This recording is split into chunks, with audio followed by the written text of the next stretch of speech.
여러분은 앞으로 얼마나 더 살게 될 것이라 예상하십니까? 100세 시대라는 말, 이제는 식상하게 들릴지도 모릅니다. 우리는 지금 인류 역사상 한 번도 경험해보지 못한 100세를 넘어 150세, 심지어 200세까지 바라보는 100 플러스 알파의 시대를 마주하고 있습니다. 망가진 관절을 인공관절로 바꾸고 장기를 이식하고 끊임없이 의학의 힘을 빌려 수명을 연장해 나가는 인류. 우리는 단순히 오래 사는 것을 넘어 인간의 한계를 초월해가는 새로운 종족이 되어가고 있는지도 모릅니다. 그렇다면 끝을 알 수 없이 길어진 이 막막한 시간을 우리는 무엇으로 채워야 할까요? 몸은 기계처럼 고쳤을 수 있다지만 우리의 정신과 삶의 태도는 어떻게 준비해야 할까요? 오늘 영상에서는 이 거대한 변화의 파도 속에서 나를 지키고 성장시키기 위해 반드시 실천해야 할 4가지 구체적인 행동 강령, 일명 막공나만에 대해 깊이 있게 이야기해 보려 합니다. 첫 번째 키워드는 막입니다. 바로 질병을 막으라는 것입니다. 너무나 당연한 이야기 같지만 트랜스휴먼 시대에 내 몸을 지킨다는 것은 과거와는 차원이 다른 문제입니다. 구글의 수석 엔지니어이자 미래학자인 레이먼드 커즈와일의 이야기를 들어보셨나요? 그는 영생을 꿈꾸며 하루에 영양제를 100알 넘게 챙겨 먹는다고 합니다. 1년의 영양제 값으로만 13억을 쓴다는 그의 기행을 사람들은 비웃었습니다. 하지만 그가 공개적으로 신체 나이를 측정했을 때 60대인 그의 몸은 40대라는 놀라운 성적표를 보여주었습니다. 물론 우리가 그처럼 살 수는 없습니다. 하지만 적어도 4가지 영양소는 꼭 챙겨야 한다고 조언합니다. 혈관 건강이 기본인 오메가3, 신진대사와 우울증 예방을 위한 비타민 D, 노화를 늦추는 항산화제 코큐텐, 그리고 뇌 건강을 위한 포스파티딜세린. 이 낯선 이름들을 기억해야 하는 이유는 단순히 오래 살기 위해서가 아닙니다. 아프지 않고 존엄하게 살기 위한 최소한의 방어막이기 때문입니다. 여기에 더해 유튜브만 보고 따라하는 홈트레이닝이 아니라 병원에서 내 몸에 딱 맞는 운동 처방을 받는 것, 그리고 국가가 해주는 건강검진을 놓치지 않는 것, 이것이 바로 100년을 버틸 몸을 만드는 기초공사입니다. 두 번째 키워드는 공입니다. 바로 공부하라는 것입니다. 우리가 살던 20세기는 활자의 시대였습니다. 연필을 쥐고 종이에 글을 쓰며 지식을 얻었죠. 하지만 지금의 21세기는 영상의 시대, 아니 인공지능의 시대입니다. 지금 자라나는 알파 세대 아이들은 태어날 때부터 스마트 기기를 쥐고 인공지능과 대화하며 자라납니다. 그들이 사용하는 도구와 사고방식은 우리와 완전히 다릅니다. 이 거대한 격차 앞에서 우리는 어떻게 해야 할까요? 그냥 뒷방 늙은이로 물러나야 할까요? 아니요, 공부해야 합니다. 거창한 학위를 따라는 것이 아닙니다. 이호선 교수는 아주 구체적인 방법을 제안합니다. 일주일에 딱 한 번 나만의 시간을 정해 서점이나 도서관으로 향하십시오.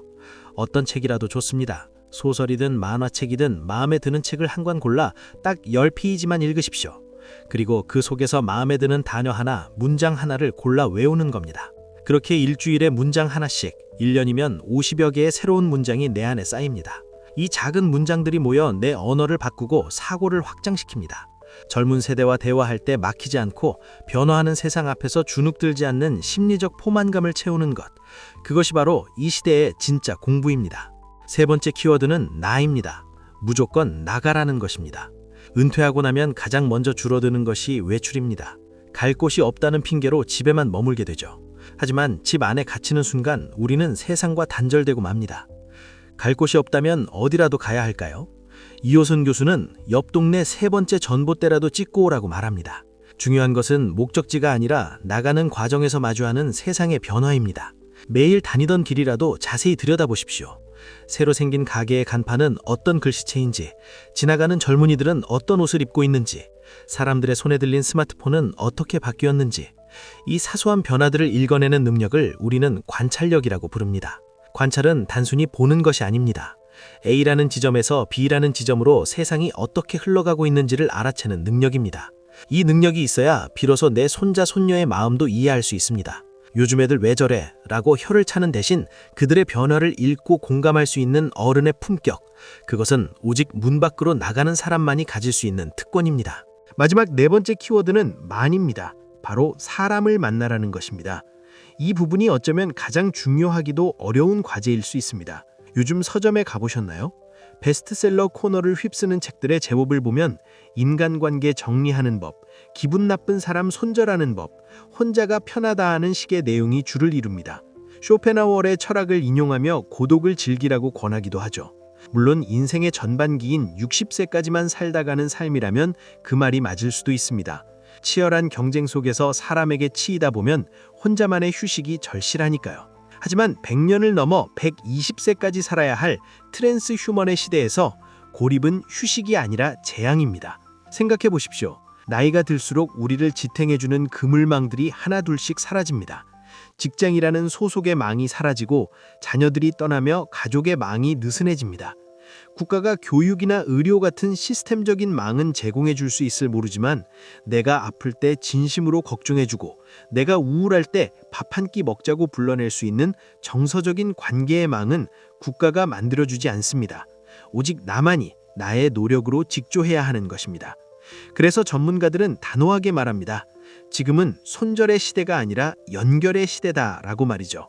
그렇다고 싫은 사람, 나를 해치는 악인까지 억지로 만나라는 뜻은 아닙니다.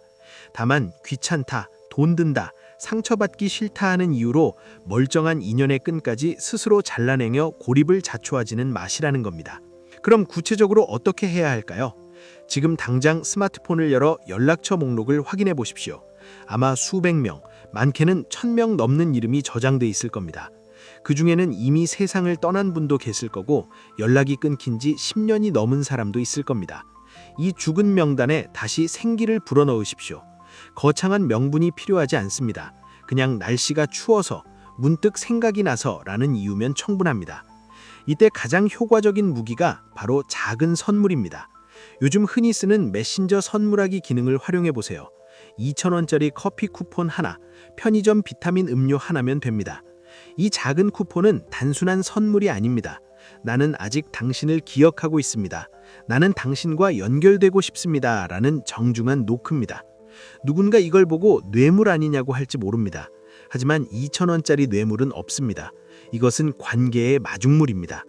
내가 먼저 작은 성의를 보이면 상대방은 고마움이라는 빚을 지게 되고 그 빚은 다시 안부 전화로, 밥 한 끼로, 따뜻한 만남으로 돌아오게 되어 있습니다. 이렇게 내 주변에 나를 응원해주는 사람, 나를 찾아주는 사람들을 하나 둘씩 늘려가십시오. 이것을 우리는 나만의 팬덤이라고 부릅니다. 아이돌에게만 팬덤이 필요한 게 아닙니다. 길고 긴 노후를 버티기 위해서는 서로의 안부를 묻고 서로의 생존을 확인해주는 정서적인 팬덤이 반드시 필요합니다. 내가 먼저 손을 내밀어 그 팬덤의 회장이 되십시오. 그것이 고독사라는 비극을 막고 끝까지 사람 냄새나는 노후를 보내는 가장 강력한 무기입니다.